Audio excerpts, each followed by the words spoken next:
In this video, I'm going to talk to you about using your TI-30XS multi-view calculator from Texas Instruments when you're dealing with fractions that are mixed numbers, or if your answer doesn't come out in the form that you would like it to be.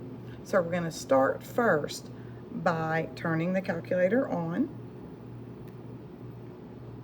And let's suppose we're using the calculator to solve 4.5 times 3, okay?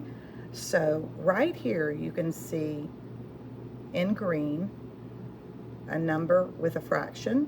So because that's the key that I need to access, I press my second key and press N over D.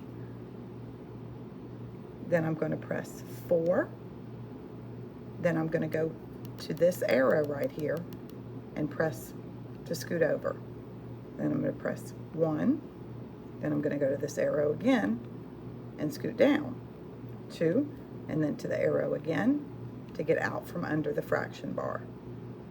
Here's my multiplication sign.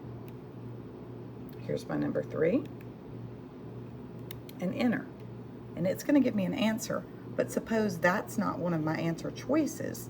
This is called an improper fraction, where the numerator is larger than the denominator.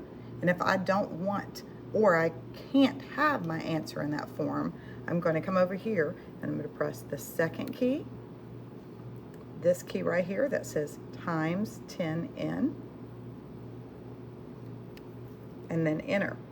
And it's going to turn it into a mixed fraction where you have a whole number and a fraction. But suppose I wanted the decimal form of that. I come right here to this double arrow key, which is called your toggle key, and I press that, and it'll convert my answer into a decimal. So each of these answers have the same value, they've just taken on a different form. Thank you for watching. I hope this helps.